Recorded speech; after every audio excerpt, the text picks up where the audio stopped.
You're probably wasting gains by not taking creatine. Here's why. There's a lot of research now that's come out over the years on creatine. So we know that creatine is a solid supplement that pretty much everyone should be taking because the benefits that I'm about to list are just absolutely amazing for a supplement that is very, very cheap and has absolutely no negatives for your health. Creatine is naturally found within the body within the form of creatine phosphate.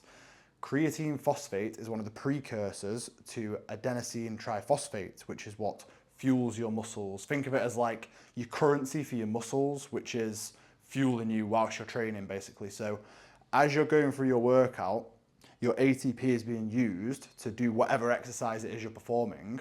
As you're using this ATP up, your body's using the creatine phosphate it has available to it to try and replenish those ATP stores.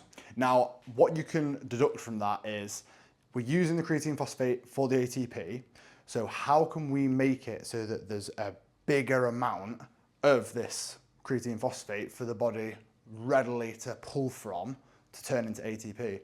Well, we can supplement with creatine. Now, a lot of people get caught up over which kind of creatine they should be using. The best one to use is monohydrate. It's the one that's the most widely available and it's the most used. Every other type is just some kind of variation of that one. And really, I don't think there's much of a difference between all of the different types. It's just a bit of a marketing gimmick. So now you've got your creatine monohydrate. How much should you take and what kind of benefits can you expect to see? In terms of dosage, you should be taking either between 5 to 10 grams a day. This is dependent on your body weight. So if you're somebody that weighs, I would say sub 70 to 80 kilo, you're probably going to be able to get away with 5 grams a day. If you're somebody that's above 100 kilo, then you probably need to be taking 10 grams at least a day, if not pushing to up towards the 15 kind of gram mark. Now, down to the bit you really want to hear about.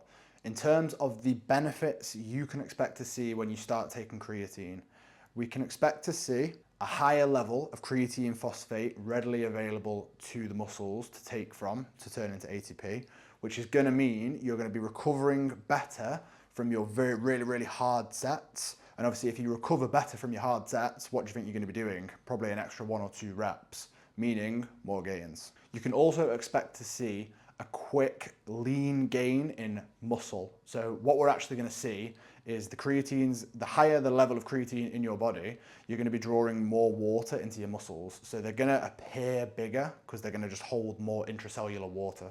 Now, with the fact that the muscle's even more hydrated than normal, some people, including me, and I don't want to say I'm quoting studies here because I don't know if I am or not. There probably is studies on this.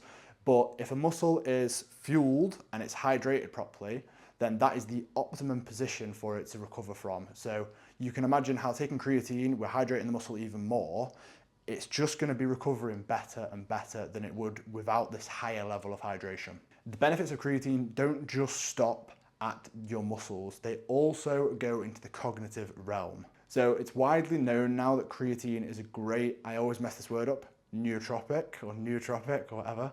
So it's really good for helping maintain healthy brain function and just clearing brain fog and things like that. So if you are somebody that you struggle to focus or you would like to take some kind of nootropic, creatine is a great start to get into. Now, I'm just gonna dispel some of the myths around taking creatine. The first one being that it causes hair loss. This is completely false, it just doesn't. Another really common myth you hear about using creatine is that you need to cycle on and off it.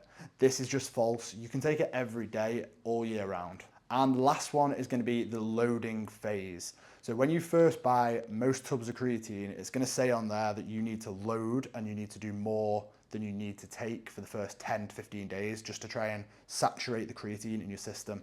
This again is just another marketing trick. They're trying to get you to use half the tub before you even started, really. So you don't need to load, but I don't think it's really necessarily a bad idea. If it's not an issue for you and you're happy to get through the tub a little bit faster on your initial tub, then feel free to load it. It's probably going to get into your system a little bit quicker, but it's not something that you need to be too worried about. And again, if you aren't worried about cycling on and off creatine, then it's not going to be that much of an issue anyway, because you'd only be loading on once, if that makes sense. So creatine is literally one of the only supplements that's really worth your money. It's actually going to help your performance in the gym. Unlike protein and some of these other supplements, creatine is guaranteed to actually make a difference and help you quick. So if you've enjoyed the video today, please subscribe because I'm going to be posting loads more no bullshit advice like this.